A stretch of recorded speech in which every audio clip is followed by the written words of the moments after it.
We got the racers of tomorrow. What is your name? Alex. And what is your name? Chase. And what is your last name? Schnitz. That's important. Guys, do you watch Cycle Drag?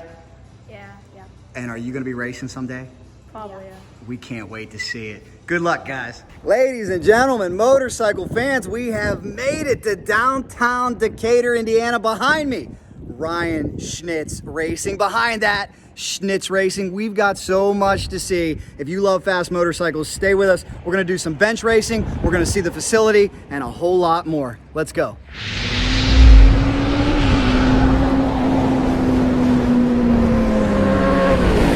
Let's get started with this video, but before we do, could you please hit subscribe or like so you never miss an update from us? We've got a lot of great stuff coming out. All right, let's go, guys. Oh, thank you very much. Is this, wait a minute, that's not Ryan. What's your name, man? Alex. Nice to meet you. How old are you? 10. Well, I think it's not gonna be long before we see you on a motorcycle, is it? Hope not. Excellent. Is your dad around? Is grandpa around? Yeah, he's right over here. Let's go find out. Ladies and gentlemen, is it the pride of Decatur, Indiana, the father-son combo, the 7-second kid, the mayor of Decatur, Ryan and Dave Schnitz? Guys, it is so great to be here. Good to see you, Jack. Good to see you. I've wanted to stop here for, I can't even tell you how long. And I got to say, I love your location. This is not at all where I thought you guys were. This is such an awesome little town. Yeah. Tell me a little bit about this. Yeah, it's, Decatur's a town of about 15,000 people. About 10,000 people. I call it Mayberry because we're right downtown. It's quiet. We make a lot of noise here, but we try to keep it muffled during the day. But yeah, this is a great city to raise your kids, and this is where we call home. I like it a lot, and close to drag strips. That's a plus for you. Absolutely. Speaking of children, we have somebody. Who do we have back here? Trevor. What's up, man? How you doing? Good. You? I understand. I know. I see you commenting. I know you watch a little cycle drag all the time. So thank you very much for bringing the views up. And when are we going to see you on a motorcycle? This weekend. Oh my. Okay. Well, Ryan, the apple doesn't fall very far from the tree. Dave, you started this, so. What do you think about this? Excited or? I should have took up golf. Yeah, it might be a little more affordable, right? Yeah. Definitely. But nice. I mean, this was you. This is history all over again. You were there, what, 20 years ago now? So. Yeah, it's been doing it about 20 years, 25. Are you excited to get your sons involved? Oh yeah, definitely. It's it's nervous in a different aspect, but exciting as well. So it'll be fun. It's the next chapter, so it'll be good. Cannot wait. Well, we got some things to see here. I know you've been known as the absolute wiring communication expert, and I see a lot of that. Why don't you give me a little tour of what we're looking at and what you do here day to day? Sure. Yeah. So, for example, we've got a bike here on the lift that we're putting a Max Sport ECU on. So we're just getting stuff measured and wired up for that. And on the back wall here is just our wiring supplies and all the stuff you need to build a race spec style harness that'll last for years and works properly the first time. And then we've just got more of the wiring table, just more room to do stuff. There's the start of a harness, kind of getting stuff cut to length, and got some of our connectors that we use, and just keep everything handy and ready to grab as you need it. Well, I have a question for you because this is such a great business to be in because there's so much wiring on these new bikes, so much more than the KZ, the GS, and we're going ECU, everything. My question to you is, there's really not a whole lot of guys that do this. There's a ton of motor builders out there. There's suspension guys, there's chassis guys. How in the world did you get into wiring and become an expert at it? Well, it was one of those things where, over the years we've built our own electronics and have seen firsthand how inappropriately guys try to wire stuff together. From soldering and just having big blobs of solder to using Scotch lock style connectors on stuff, and it makes it a technical nightmare trying to help diagnose what the issue can be when it's nothing to do with the electronics, but just the installation and the wiring. So I kind of just saw a need for that in the motorcycle drag racing community, and wanted to come out with some quick and easy wiring kits that you could use for air shifters or nitrous controllers. And then it just kind of blossomed into building complete harnesses for bikes, usually more custom harnesses than just mass-produced, universal, one-size-fits-all type of harness. So that's kind of what we've, found a niche to do, aside from building motors and stuff. Like I said, everybody seems to be doing that, but not many do the custom wiring. So just something we've kind of fell into. It's truly amazing, and I see a component here that you're known well for. You even have your own custom components, the AirShift module. That one's so popular, works so well. How did that one come about? Again, a need for an engine kill unit that was small in size, offered more features for guys that are using 1-2 style transmissions or 1-2-3 auto style transmissions, and that wanted to auto shift without having to use a big enclosure for it. So we wanted something small, compact. As you know, all these new bikes are just getting smaller and lighter, and it's hard to find a place to put a set of gloves on a bike, let alone electronics. So we wanted something nice and small that was digital and that served a purpose. I'm with you on that. I can't even really fit my toothbrush in my Busa anymore, and I'm so excited to try your auto shift. I love it. I know. Yeah. As Dan Rudd markets it, he says, watch your opponent, not the shift light. That's right. That's right. Yeah. I can't wait. Yeah. Now, guys, we want to take a trip down memory lane. Ryan's got a lot of memorabilia, especially from the Prostar days, so let's see what he's got. We got a ton of hardware behind you that you've earned hard fought up there on the wall. But first, let's take a look at some pictures, man. You got some real throwbacks. Look at this one, the late, great Marty Kane. You have to be, gosh, how old there? I think I was 17 or 18. 17, about Trevor's age. Look at this. Who's this young man with all the hair? Yeah, that's Pops. Looking good. And then this one, absolutely classic. Tony Williams with his signature sunburn. And the late, great John Hoover, I see. Ricky Gadsden. 600 Supersport days. What do you remember about that, Ryan? Yeah, I think at that event, that would have been in 2001. And looks like we won that event in Houston, which I think was the only time we went there. And I believe at that event, we had the first 9-second 600 Supersport pass.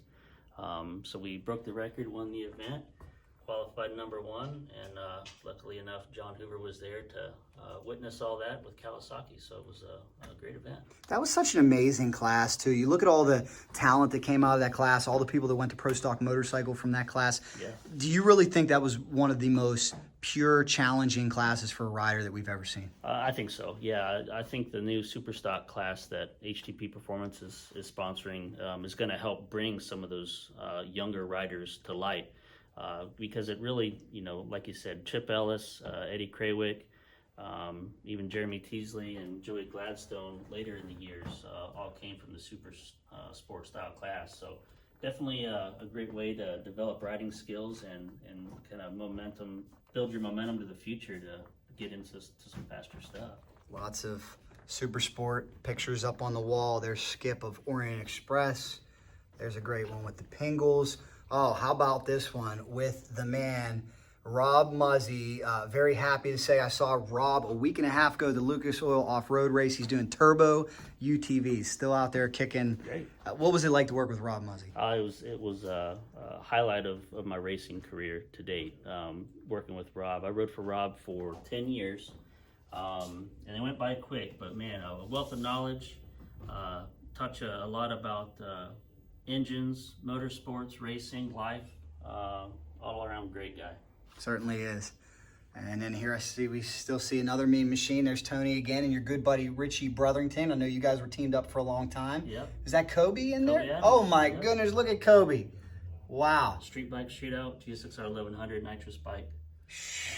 Looks like we got an event win there in Atlanta. What do you think the ET was back then? Back then we were, I don't know if we were quite in the 7s yet, but it was close to it. So we're now in the 630s. I mean, what do you think? What do you think about that? I remember 8s used to be fast on a street bike. Yeah, I remember when 690s were fast on street bikes. Yeah. Not too many years ago, but yeah, 630s is just crazy. Big props to Jeremy Teasley and the DME guys for doing that, and 640s by Richard Gadsden on the GS of Brad Mumberts. It's just crazy the way technology goes, and you just never know how fast stuff can go until you just really push it to the limit, and it's It's pretty amazing. I'm curious to see what'll happen in another 5 years. What may actually pan out. 5 seconds, it could be coming. Here's a special picture because I really consider this era to be the peak, the pinnacle of motorcycle drag racing. Hopefully we see it back this level someday, but man, look at all the Kawasaki shirts. There's Rob Muzzy, John Hoover, Ricky Gadsden. You guys had factory backing. Steve Rice is in there, the factory rig. I mean, that has to be such a sweet memory to look back. Motorcycle drag racing was rocking back then. All 4 factories showing up. Yeah, it was a great time. I would agree with you that was the pinnacle of the sport to date. Having the factory involvement, and especially heavily by Kawasaki with their Team Green program. Everything from funny bike to super stock and pretty much every class in between they were involved with heavily. And it made for a great show and great competition. It really did. Guys, those were the heydays, and I remember those world finals way back when. 800 motorcycles, not entries, motorcycles. There's a big difference. Another 600 Super Sport picture with the late announcer Lynn Nickerson, God rest his soul. George Bryce handing you a plaque there. That's cool. Who would later be your competitor in NHRA Pro Stock. Another street bike shootout. You like the way that Scooter was going with these factory classes here. There's a Royce Miller looking good. Richie again. Early days of MIR Showdown. Back to the Formula Superbike class. That's one that seemed like it had a lot of potential. What do you remember about Formula Superbike? Yeah, so it started off originally with 750s because Suzuki and Kawasaki were heavy with the 750s. And then it progressed onto the larger displacement bikes like the ZX12 and the Suzuki Hayabusa. It was a fun class, all motor application, kind of like a mini super or a mini pro stock type class. I think we ran that for just 1 or 2 years, but it was exciting to try to get the newer engines to make all the power that we could. Just like you would with pro stock motorcycles. Well, you really represent new age drag racing with everything that you do. Just walking in here, I love the old school bikes. I don't see any KZs or GSs or old school parts. You're Hayabusa, GSXR, everything new, wiring. Do you feel like the market for new age drag racing is still there and the opportunity for growth is still there? Yeah, definitely. One thing with motorcycles is guys always want to go a little faster and customize them and do different things to them to make theirs a little bit different, and they always have a group of guys they ride with, and they always want to be a little faster than their buddy. And that just progresses as they have the bike for more and more years, and newer bikes come out. They want to continue to make those older bikes keep up with the newer stuff. So there's always going to be a reason to make new stuff even faster and better. So it's something that we're definitely excited to be involved in. Oh, and here's one. I think this is my first memory of you. This is the one that earned you the 7-second kid name, right? Yeah. That is it was a former Tony Mullen bike, correct? That's right. And give me again the history of how you became known as the 7-second kid back then. So we had purchased, I was a championship bike we purchased from Tony Mullen, who had just won a Top Gas championship off of that bike. Started off on that bike running Top Gas, and then we also ran Super Eliminator in the IDBA series, and just tried to see how fast we could get that thing to go with my 120-pound body on it. And we ended up going, the quickest ever on that bike I think was 737 at 184. So being 17, 16 years old running sevens, became known as the 7-second kid on that bike. It's a piece of, and it's still out there. It's wonderful. I see it. It's owned by somebody in Ohio, I believe. Yeah, right? Yeah, they're out still racing it. I believe it. Mr. Hutchinson, is it? I think so. Mr. Hutchinson. It's an awesome bike. Yeah. Another one with the late great Marty Kane. It's great to see. And whoa, wait a minute. Who's this? Who's this fashion disaster in the middle with the purple shirt? Good Lord! Wow, the good old days. Yeah, that's me right there, handing Ryan a plaque. I barely remember That one, Ryan, I guess even you and I are getting old, huh? Yeah, This aging thing, it happens, doesn't it? It happens every day. It happens. That's been an awesome trip down memory lane, and I'm really impressed with your plaque collection up here. How many different plaques and trophies do you think we got from throughout? We've got a lot of them. I don't know that I've counted. I think the boys counted at one time. There were 80 different plaques or trophies. Oh my gosh! Hanging around the shop. I think there's some that never made it on the wall because we kind of ran out of a little bit of room, but they're still up there. Still got the Kawasaki leathers, and how about this? I mean, down here, here's something that you're not going to see at a lot of shops. 4 Wallies. What are your memories of your pro stock motorcycle days? All of those we won on S&S Buell engine with a custom Rob Muzzy chassis on that. 2005 was the first one in Columbus, Ohio. Was in the winner's circle with John Force during that. Great experience, and he's just like you see on TV. He's wide open.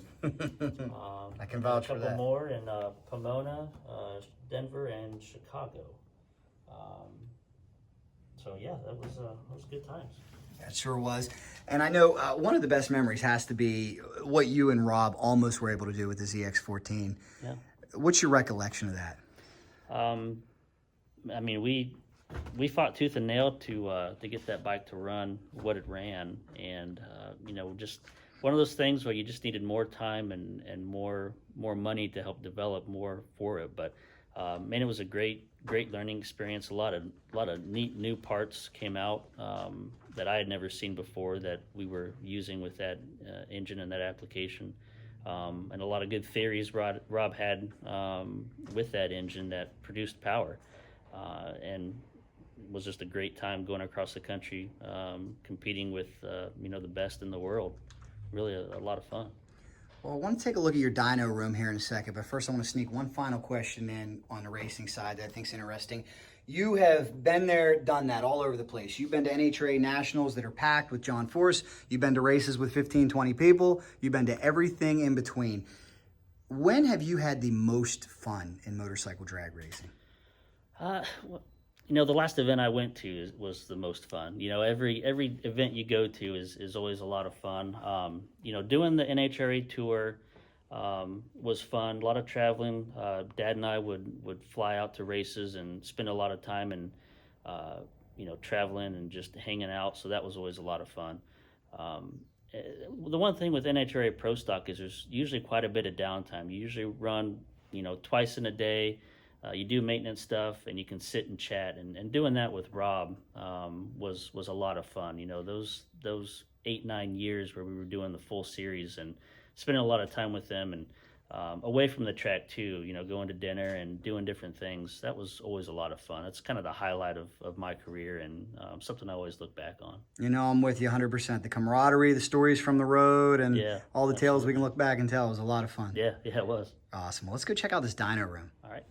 All right, Ryan, so we're making our way to your dyno room, but first I see this amazing, immaculate Suzuki Hayabusa. I mean, everything just looks perfect. The attention to detail. Look at the dash. And of course, the wiring and everything is just top-notch amazing. What do we have going on here? So this is we call it a pro sportsman bike. So it's a sportsman drag bike that has the best of everything we could find or build, put on it, and it's built like a pro street bike, but we have it kind of tuned down to run top gas or 790 index type numbers, and we're gonna go play with that this weekend and see what we can do. So impressive. Where's Trevor at? Trevor, can you give me the light show one more time? Trevor gave me the light show on the dash. You got some, if we're allowed, are we allowed to show some of the, I mean, I've never seen a drag bike like this. You want to talk about showing off technology. Oh my, look. So yeah, up there we've got a couple different cameras that we can use to see our opponent in the other lane. That's crazy. So we can stay tucked and just kind of look to see and judge where we are based off the camera instead of having to look over at 180 miles per hour and judge somebody.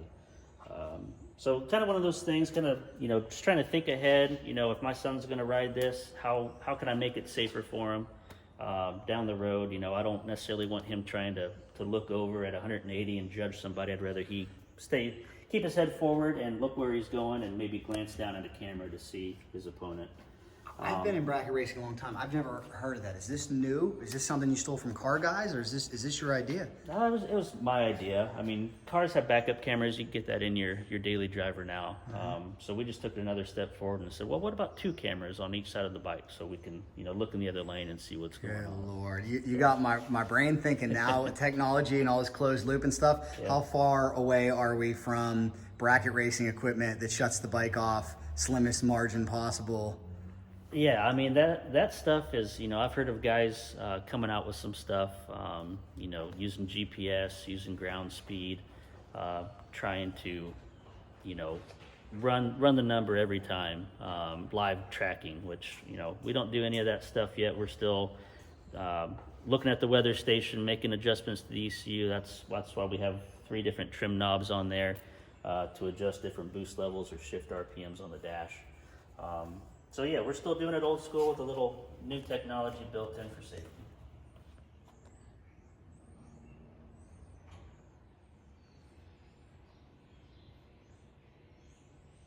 And we are getting ready for an extra special debut. This is an amazing motorcycle, stretched out swing arm, air shifter. Oh, he's got the right decal. Thank you so much, Trevor. I appreciate it. Trevor, tell me about this thing. This is an amazing bike. It's a 2018 GSXR 1000. Has the DME swing arm, Vance & Hines Sidewinder, DME. That's beautiful. Oil pan. Awesome. MTC Gen 2 clutch, Vortex sprocket, Schnitz Racing, quick air shifter. It's built the right way. How many laps have you had on it? 0. Are you kidding me? And this is the debut weekend. Yep. Well, you got the best coach over here. As I said, not that my advice means anything, but like I said, baby steps, right? Go at your own comfort level. You don't got to break any records, but I don't know, Dad. It seems like he's got what it takes right off the bat. What do you think? He's excited. We're all excited for him. Like you said, go out there and take it slow, get a feel for everything, get used to the speed, stopping, and staying safe. That's the name of the game. So we'll stay safe and go fast as we get comfortable with it. Oh, beautiful bike, man. We'll play this back when you've got 20 championships, Right, and you'll be able to remember your debut. All right, a familiar sight for many. We have made it to the dyno. This is where the real magic happens. Ryan, I know you're known as a dyno guy as well. How did you get involved in this? Well, we basically, when we got involved with 600 Super Sport back in 1998, 99, renting a bike from Brock Davidson, Kawasaki approached us and asked me if I'd be interested in riding one of their bikes for the 2000 season. We were excited and said yes, and then we said, well, we need a way to tune this thing and try to get all the power we can. So we bought the dyno in 2000 and have upgraded it to the latest stuff since, but needed a way to pay for it, so we started doing custom tuning for all the new fuel-injected bikes and have just progressed from there. Awesome, man. I heard you've done great work. I mean, there's been some big names here. Some you can share, some you can't share, I'm sure. But Oh, yeah. I know some of the top racers, you're one of their last stops. Yeah, we do a lot of tuning for a lot of different shops. Not only sport bikes, but we do a lot of V-twin Harley tuning as well.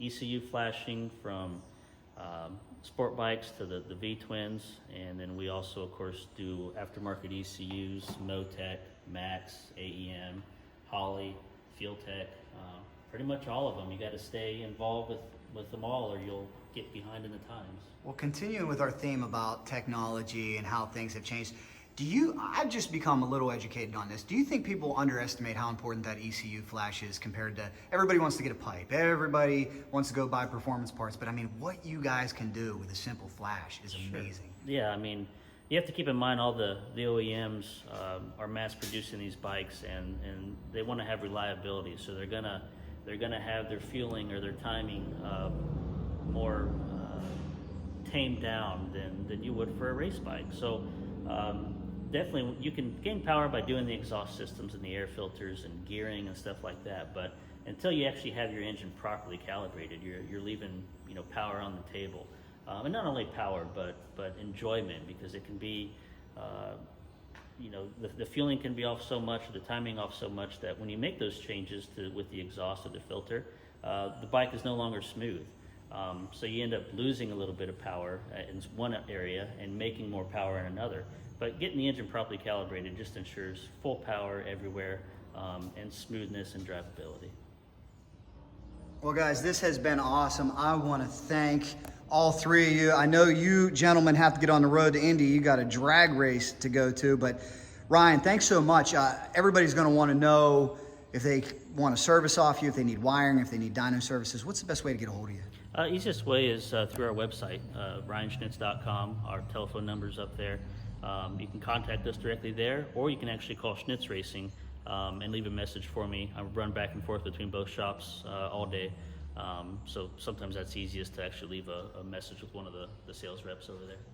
Well, guys, I appreciate it. Are you guys pumped up over here or what? Yep. Yeah, we're ready. And this is only part one. I do believe your father's got a little something to show us. You guys are conveniently situated, what, about 45 feet from each other? Yeah, we're close. We just need a tunnel and we can stay indoors the whole time, walking back and forth. There you go. Well, thank you guys so much. No problem. All right, you have seen Ryan Schnitz Racing. Don't miss part two. We're going to take a look at Schnitz Racing.